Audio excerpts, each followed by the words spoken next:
All right. Welcome back to the GSMC Wrestling Laureate podcast brought to you by the GSMC Sports Network. Just kind of reflecting what we talked about. Segment one, we talked about AEW review, about the CM Punk drama. Also, segment two, segueing into segment two, we talked about Impact Wrestling and Ring of Honor, Thursday Night Wrestling. But our segment three is we have hot seat, cool beans. Like I said before, I'm going to go through a couple of AEW Dynamite or Rampage or Collision superstars that are going to be wrestling at basically one of the hottest pay-per-views in their organization. So hey, what can I say? But let's just And now, get on into it. it's It time should be pretty for interesting because I'm excited to talk about it. But ultimately, let's get ready for.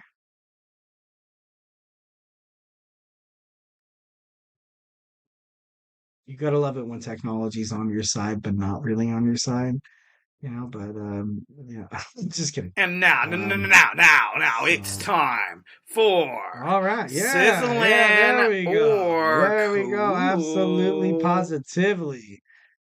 All right, so let's get on into it. All right, so let's talk about Tony Storm. Tony Storm is obviously like she's defending her championship against Thunder Rosa. Kind of stuff went south, but ultimately, I gotta be honest. Like, I'm gonna go ahead and say that this is It's sizzling sizzling. because I really honestly think she should beat Thunder Rosa. But then you have Thunder Rosa, and once again, I believe it is. It's sizzling. All right. I feel like Thunder Rosa, if she wants to make it back to AEW after that injury and relinquishing her championship, and she's putting it, like I gave up my championship, I never really lost it. You got to put your money where your mouth is. It's time for Thunder Rosa to kind of show like what's going on in that.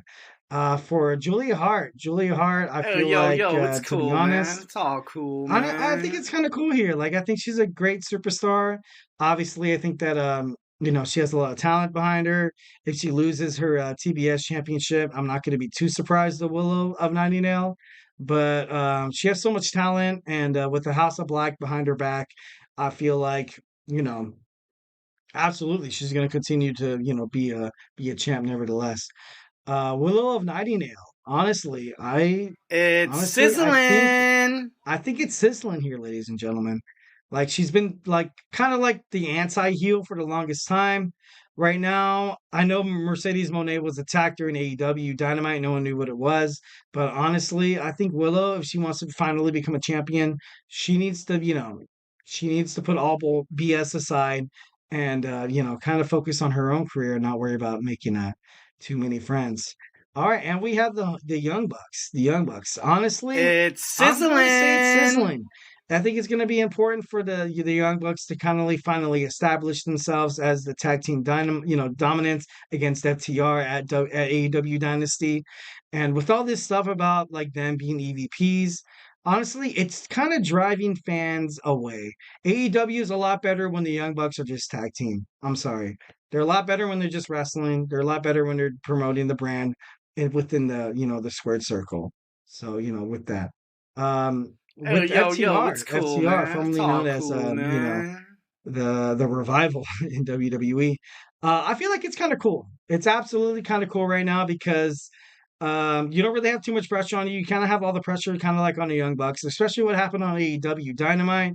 And they kind of came out and they kind of mitigated the situation and kind of gave fans like a breath of fresh air to be like, oh, do we have all these AEW Dynamite superstars with their heads up their asses? But hey, no, you have FTR. FTR's down to earth. Next we have Okada. Okada, like honestly, Oh, I think it's it's cool cool, here. man. It's all Okada's not cool, going to he's man. not going to lose to Pac. Right now, AEW is trying to promote the EVP. Also, Okada. Obviously, they spent a lot of money getting him from New Japan Wrestling, and I think whatever happens, I don't think he's going to lose. There's a 99.9% sure that he's going to win. So, next we have Pac. Next we have Oh, Pac, and once it's again, cool, I think man. it's It's cool, all man. cool, I really think it's man. cool. They're kind of a feud right now. Like you have Pac, an awesome, in-ring performer. and he can keep up with Kojusuke Okada. So I think that's the reason why they kind of put him together in that match was because they can kind of match their intensity, enthusiasm, and charisma, and it's going to be one hell of a match. Honestly, I wouldn't be surprised if this was the best. If this is going to be the best match at AEW Dynasty. All right, now we have Will It's Ospreay. Ospreay, sizzling. honestly, after what he said about Triple H, and after like basically like declaring that he wants to fight Brian Danielson.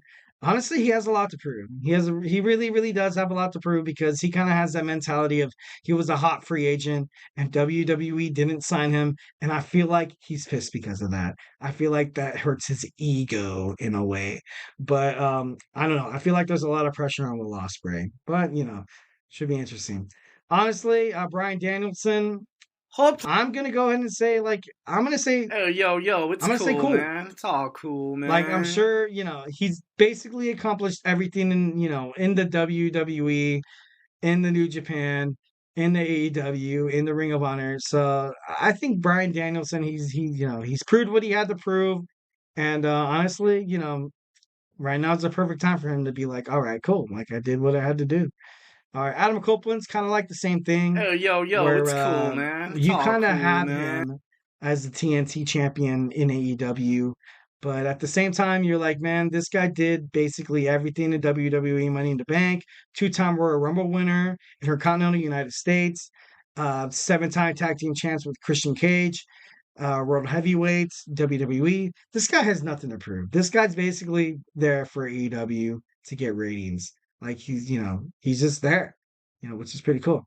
Eddie Kingston, bro, like I love Eddie Kingston, but It's being sizzling. brutally honest, I think right now it's absolutely hot for him. Like he dropped the Continental Championship against Okada, and now he dropped the Ring of Honor Championship to Mark Briscoe. So you lost two titles, bro, in like a span of 1 month. It's time to put up or shut up. He's a great superstar. I'm interested to see what he does with Dynasty. So yeah, should be interesting with that.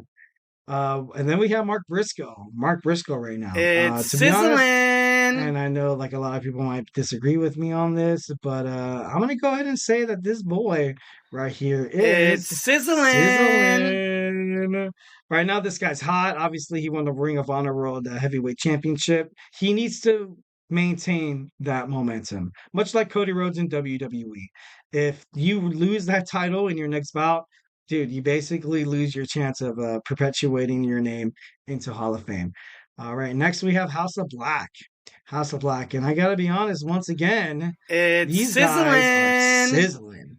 They put up or shut up. They constantly come out and fought Adam Copeland, Eddie Kingston, Mark Briscoe. Like they have a tag team match happening in the AEW Dynasty. So yeah, honestly, you keep coming out and you keep beating up superstars. You're gonna have to show why you're determined. You know what I mean? Like, anyways, besides that. Next we have Samoa Joe. Samoa It's Joe, the sizzling. Samoan submission machine. I feel like it's sizzling right now. Like I know right now, Swerve Strickland has been absolutely beating him up. He's been beaten up a lot. But AEW Dynamite or Rampage stars, they don't take a day off, kind of like WWE champs do. Samoa Joe is out there every night busting his ass, and it's a good thing. It's a bad thing. It leaves him vulnerable to be beaten.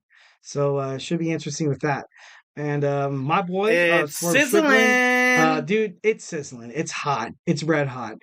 It's to the point where you had a chance to face him, and you keep coming out night after night, week after week, attacking Samoa Joe, the AEW World Champion. You need to do something about it. Because I feel like if you don't beat Samoa Joe at AEW Dynasty, I feel like you're done. You shouldn't deserve a title shot. You shouldn't deserve to be even considered in the title picture. So honestly, I don't think this is kind of like a put up or shut up moment for Swerve Strickland. I love Swerve, but honestly, this is something that's something that's gotta would do. This is something that's gotta change. Swerve, if he wants to make a killing in the professional wrestling industry, he has to beat Samoa Joe at AEW Dynasty. So, hey, if you agree with me, awesome. If you disagree with me, hit me up on the GSMCpodcast.net and tell me why.